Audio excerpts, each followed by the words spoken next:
Well, hello and welcome to day two. Well, no, it is day three of the Grow Grind 4 Day Challenge for the Village. I am your host, Linnita Hosten. And again, this challenge was simply an opportunity for those who support teens and either they lead them or they love them in developing very small skills or small areas and attributes of life, very small basic principles that ultimately have a really big impact on life and it being fulfilling and enjoyable. And I'm super excited that not only is it being I've been told that it's been helpful for teens, but also for the adults who are attending. So that is good. Okay, so I've been giving them a whole lot of homework. I've been giving y'all some homework. You guys tell me. Day one was to write an inventory of all of your responsibilities, and I'm just curious, Tish and Kiara, how many did you have more do it's, delete it's, delegate it's, or defers? Which category did you have more of, or did you see a balance between the four of them? Which category? Which category did you have? Did you have more do it's, more delete it's, more? Okay, Tish said I had more do it's. Okay.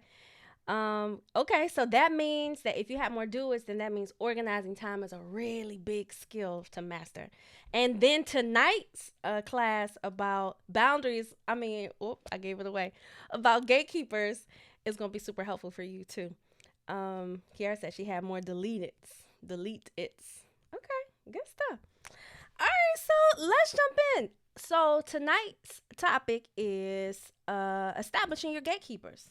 A gatekeeper essentially they are boundaries to control access. And here are some examples of gatekeepers. But essentially, gatekeepers they shield us um, from distractions. So they are like things that we put in place so that our distractions are limited and or controlled as much as possible. Gatekeepers protect us from overwhelm, like they are the barrier from getting to us at times when we are not operating at or it's not optimal for us to have like connection with the person, thing, or responsibility. And then gatekeepers protect us from unauthorized access. So sometimes people have access to us, well, we don't even know how they got there. We like, what? I don't flag on the play. I don't even know how you came into this sphere. So gatekeepers are critical. And you may have seen like in some instances where some pastors have gatekeepers. Who gatekeeps the pastor? You guys can write that in the chat. Who gatekeeps the pastor? Who is the gatekeeper? Is probably better language. Who is the gatekeeper of the pastor or examples of gatekeepers? Who is the gatekeeper? What are some examples of gatekeepers for pastors? I'll give you guys a chance to write that in the chat. Sometimes it is their senior leaders or senior leadership, or sometimes you have an executive pastor who is the gatekeeper of the senior pastor, or you may have a lineage of ministers as well. When you go into the airport, like the gatekeeper for the airport is TSA, okay? Nobody is getting through there without going through proper like you're going to be thoroughly checked. They are gatekeeping the airlines to ensure no one has unauthorized access. And if you've done any doctor's appointment, before you can see the doctor, you see the receptionist. They are the gatekeeper. Yes, Kiara said ministers and reverends are gatekeepers to pastors. Absolutely. Receptionists are gatekeepers to anybody seeing someone by way of appointment, typically. So, we have like some real good examples of gatekeeping. You also have when you have a principal, typically they have a secretary. So you can't just, well, unless you got a kind of relationship, typically you talk to the principal's secretary to see them. They are a physical or a pupil gatekeeper. But we can also have gatekeepers like in our lives. We can have what I call boundaries that protect us, shield us from all kinds of things. And those are the things that I want us to take hold of today or acknowledge today. It's our acknowledgement that we need gatekeepers, which are boundaries that we signal those to the ones that we love so that we can properly organize our time. Without establishing boundaries, sometimes people can like walk all over us with no establishment of boundaries. And I don't know if you've ever heard this before, but you kind of train people how to treat you. And I had to do this with my mom. I had to do this with her. In her mind, access is 24/7. I had to say, like, no, there are times where I cannot talk to you. Why is your phone going to do not disturb? I'm trying to get, because I'm not available. I had to say it over and over and over and over before she finally got it. So now she'll say, are you available? But again, that's a gatekeeper. That's one thing that I have put into place. And so there are sometimes like they're not gatekeepers can sometimes be something that you put in place to limit distractions. So if you're thinking about this, and I'll give you some thought questions to ask you, but sometimes our family obligations are a distraction. Sometimes our family obligations are a distraction, like distraction. So like family emergencies. Last week, my cousin called and said that they were going to lose their property if they didn't pay, and I just helped another family member do that. So I'm like, flag on the play. I am not Bank of America. So I had to decide, am I going to throw some D's on it? Am I going to do it? I'm going to do the emergency because I have the capacity to. Can I like stop what I'm doing and do that? Do I have the financial capacity to do that? Am I going to defer it? Someone else in the family can help. Let me reach out to them to see if they can like come, see if they can help, see if they can pick up, see if they can provide. And I think you could also delete, like say no in this instance, like I just can't do that, or defer. I can't do it right now, but so the same way we apply these to our obligations, and I see Tish, you said you think some things you need to change off of the do to delete. Okay, that's good time to self-reflect and discover that for sure. And it's a good time to assess that annually because life priorities change. They do. You change as a human being. Your responsibilities change. So yeah, we should always be making a continual assessment. And so sometimes we establish gatekeepers so that any family distractions, which can be something that requires a gatekeeper. So social media, let me move this way. Social media can also be a distraction. A gatekeeper might be generating awareness about how long you're on social media or putting a timer on your phone to say, at this time, I am not consuming any more social media. It may even mean taking a social media fast. So that might be your gatekeeper or your boundary. I'm going fast every 3 months from social media so that it is not controlling your time. But again, the only way to manage time, which we can't do, is to organize it. We organize our time by establishing what's priority and planning to do at least one of those things per day. And then it's our job to make sure that we are like enforcing boundaries so that when we are or come against distractions, that we acknowledge them and then we have some parameters around like responding to them. So responding to emails could also be one of these things, could also be one that we could put in distractions. I would also say like unscheduled visits when people just pop up and they're like, hey, let's go. You know, my response to them is also, I love that you stopped by and I am in the middle of like, I don't know if tonight's going to be the night where I could just like, can we circle back? I am famous for saying that. That is me establishing a boundary. That only comes with like the confidence of like being able to share how you feel. And so my family and friends know that if my phone is on do not disturb, it's not because I don't want to talk to you, you're not blocked. I am doing something. Same, I will call you back. They all know, and I love it, and it's not personal. But that's because I've established a gatekeeper that I honor my time commitments to self. That's my gatekeeper. And so the enforcement of that is me communicating like, hey, I delegate time. I'm going to be there. I will be there. I will show up. But if you reach out to me, give me time to respond. So only we're responsible for establishing those gatekeepers, which are our boundaries. And we cannot get mad when people like jump over our boundaries if we haven't trained them to honor them. You have to train people to honor them. So sometimes the things that need gatekeeping are our behaviors. So sometimes it's not even like external things, it's us, it's self inflicting. I'll give you an example of this. When I have to rush, I have immediate anxiety. It throws off my entire day. So if I have to rush, if I wake up and I'm late, I'm automatically flustered. I got an attitude. I am not operating my best self. In fact, I am operating immediately from my subconscious mind. We talked about this. I don't think you were here yesterday, Tish. But we talked about how 86% of our behaviors are from memory that happen from our subconscious mind. So when I'm anxious, when I'm running late, my way of gatekeeping, of not having that behavior, my way of establishing a self boundary so I do not exhibit that behavior, is to make sure I plan adequate time. I plan to arrive early. Or if it's too much, I say no. I can't be A, B, and C. I can't do everything today. So I say no, so I don't have that anxiousness feeling. Again, that's a self-inflicted boundary that I impose.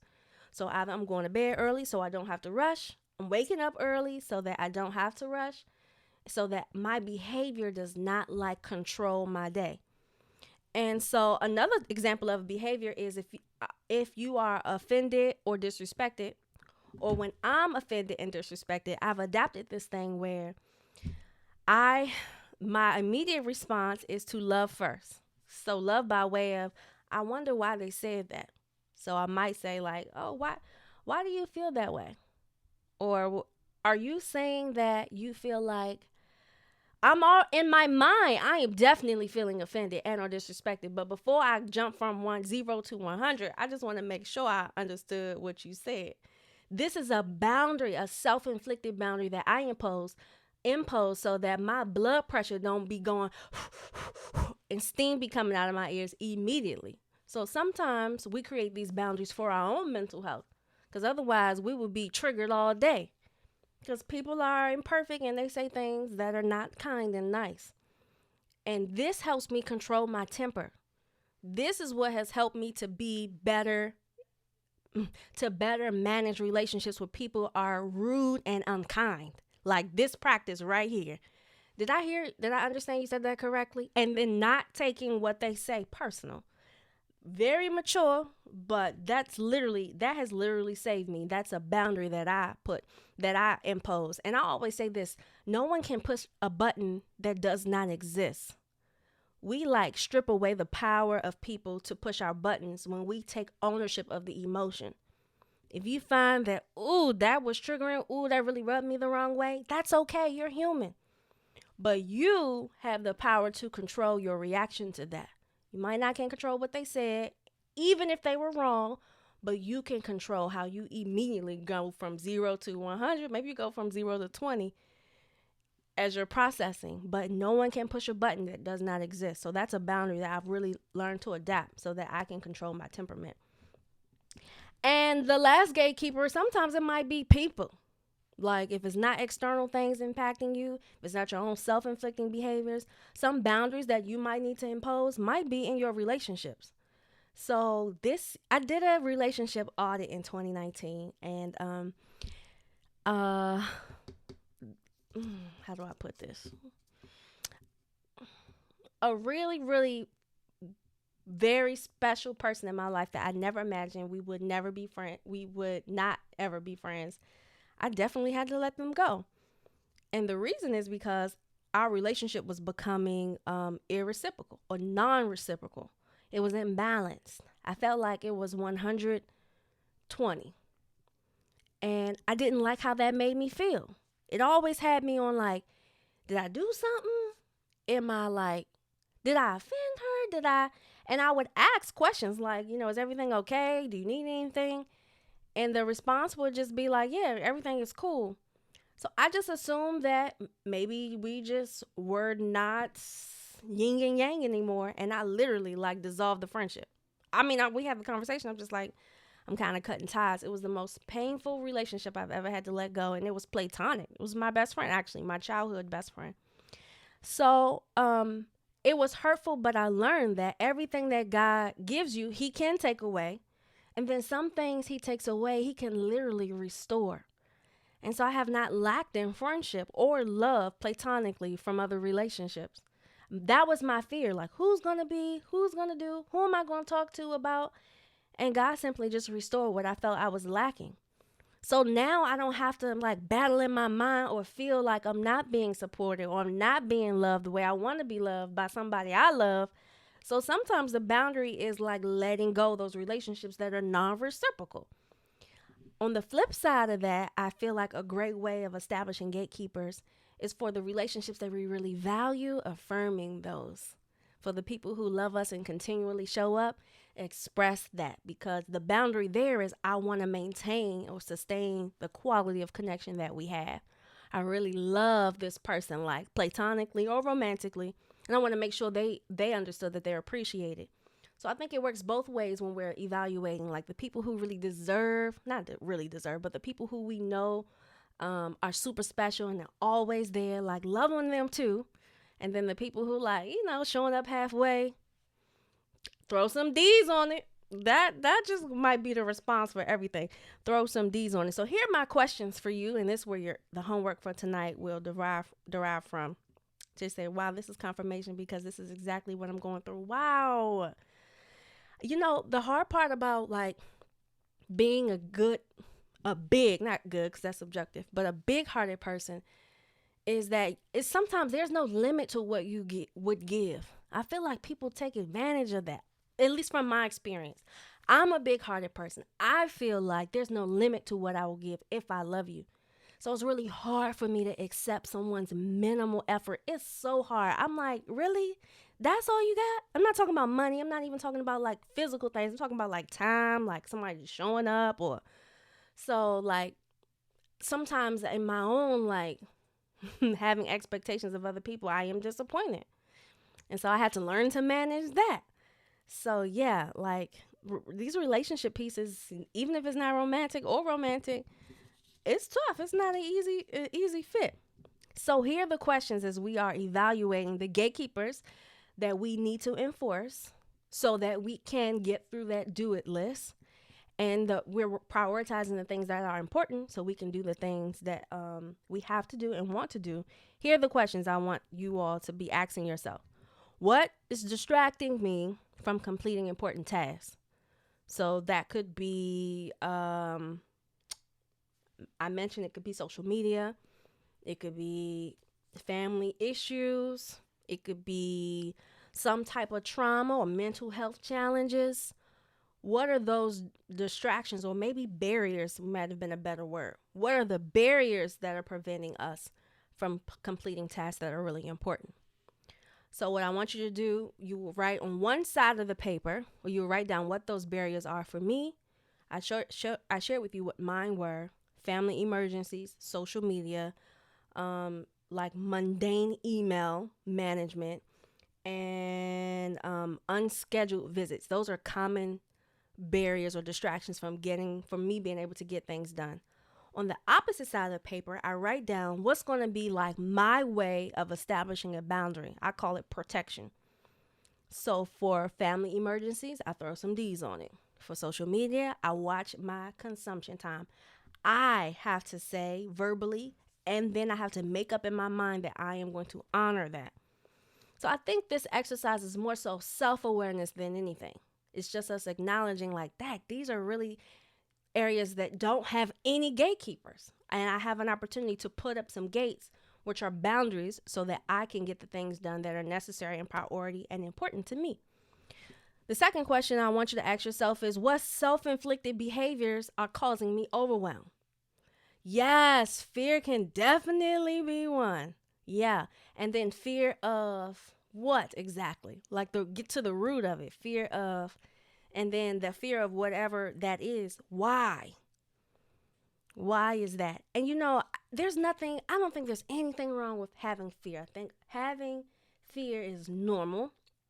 It is when like the fear is paralyzing us from taking action. Not that that's not normal because it's normal, but that's where the opportunity comes to like fight against it. So yeah, I do think that fear could totally be a distraction and or a behavior, for sure. I had a fear of doing this challenge, and it was subconscious. It wasn't even a conscious fear. One of my friends called me out. On Friday, I had 2 people register for the conference. For the challenge. We ended up having 28 in total. And I said to her, yes, I only have 2 people register for the challenge, but I'm just thinking like maybe it's just not that something I should do. And she said, um, if you don't believe in something, then why would you do it anyway? That's what she said. No, she didn't say like, she said, if you don't believe something, no, she said, I believe that if you believe in something, you'll do it. But if you don't believe in it, then it's not a good use of energy to do. Do you believe in the work that you're doing? I said, absolutely. I think it's necessary. And she said, then I believe you should like act on your belief. So what she was really helping me to see was that I had a fear of like putting it out there. So I don't know if y'all noticed, but on Friday I went ham. I just created like 3 reels and I was like posting it everywhere. Because in my mind, subconsciously, not even consciously, that's crazy, right? We talked about this. Subconsciously, I'm like, oh, maybe it's not important, so I won't post it or share much about it. So I had to make a conscious decision to consciously make the effort to consciously share, which is way more challenging than just saying, yeah, whoever registers, that's fine. That's me operating in my subconscious. So yeah, I had a fear can also be a distraction and or behavior for sure. So that's the second question. What self-inflicted behaviors cause you overwhelmed? I was overwhelmed. There wasn't nobody registered. And I'm like, listen here, I really want to do this challenge. That's self-inflicted because all I had to do was post it. I didn't even post it on Facebook. How am I gonna be mad 2 people, only 2 people registered, and I didn't even post it on Facebook yet? The last question that I want you to ask, and this might be the most challenging of them, but what relationships need restricted or revoked access to you? This is a really important boundary. The relationships that we are a part of, if you feel like you show up your whole self, then I don't know about you, but I don't want a half of a person. And I'm not saying they have to call me back right now. They have to answer the phone right now. But in some way, shape, or form, I edify them, they edify me. I support them, they support me. When I really need them, they show up. When they really need me, I will be there. Like, we deserve those kinds of relationships. I always say I never want anybody's half love because I don't half love anything. So it's hard for me to accept half. And so I would say the same for you. Like if you show up whole and you give your 100%, then you don't deserve anyone's half. You deserve someone's whole intention, whole heart, whole, all the love that they can have possibly give you. And so those are the questions that I want you to think about. What gatekeepers are necessary for you to begin to develop so that you can honor those items on your priority list? So if you have a lot of things on your list, and I know Tish, you mentioned this, I got a lot of stuff. Some things I do need to delete.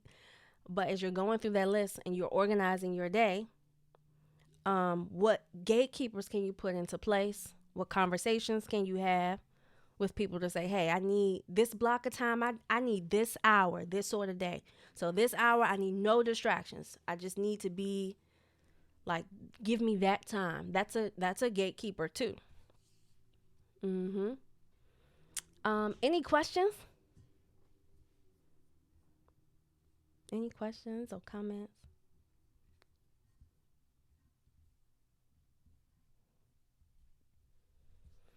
One of the things I'll say as we wrap up is that, there's a such thing as decision fatigue. And that is when you have an access or a lot of decisions to make. So let's say you wake up and so many things have to get done that you have to actually think about to make the decision. Before you get halfway through your day, you're like, I'm exhausted, and you never got anything done. That's decision fatigue. It's an example of that, of such. Well, let's say you have to make this really big decision and you have to weigh the odds and it's weighing on you and you feel overwhelmed. You haven't done anything. You're just really in your head. That's another example of decision fatigue. One way that we could, I won't say eliminate it because we will always have to make decisions. And that's a good problem to have when we have to make decisions versus when we don't have options of decisions to make because they've kind of been like given to us. When you find yourself having decision fatigue, I always, rest is definitely my first go-to. But then my next go-to is like, can I make some of my decisions earlier in the day or the day before? let me prioritize which decisions I'm going to process so I don't feel overwhelmed. That would be a gatekeeper. I do have to make those decisions, but let me like park them real quick and let me just focus on this one today or this week. And then I'll pick the other one back up. So, like, that's an example of a great boundary to give to self. And that's practicing like a form of self love and grace. Kiara said, "You read my soul and mind with that last question." Yeah, that last question, where relationships need restriction or where they need to be completely revoked. And that's on you how you decide to establish those or communicate those things. And as you're thinking about the relationship piece, it doesn't feel good to have access revoked. Just keep that in mind. So when you go to have conversations with people, or because I never block a person. I usually tell them, but I know it's common to be blocked and end it. But if a person is defensive, just think about that. Like, if someone revoked your access to something that they benefit from, that you benefit from, it would be hurtful. So try your best to self advocate. This is what I need. These are the boundaries that I'm putting in. This is my gatekeeper. This is something that matters to me. And this is my form of self love. It has nothing to do with you. So I just wanted y'all to keep that in mind. Okay, well, that wraps up our day 3. I'm praying that these nights have been helpful. The goal is to make them short and brief and easy to apply. But honestly, I really am hoping that these questions are thought provoking and the activities are getting you to think about just how I can do better or be better in different areas. That is it for tonight. My tomorrow night is gonna be good. Now listen, I know I shouldn't do that, that's biased, but you save the best for last, because difficult conversations are probably the root of everything that we're avoiding. And so tomorrow we're gonna talk all about that. If you are struggle with having difficult conversations, don't know where to start, I really, really, really, really, really want you to come tomorrow night, because that's what we gonna do. That's what we gonna do. Tish said, "This is awesome. I don't want them to end." Oh, thank you, Tish, and thank you for coming. Well, we got one more night, so it ain't over yet. All right. Well, thank you guys for joining. I will definitely send out a template for you all to do the activity that I talked through today, so you can have a visual of it. And then I'll also send out the recap. And then I'll see you all tomorrow night for our final night at 7:30. All right. Bye-bye.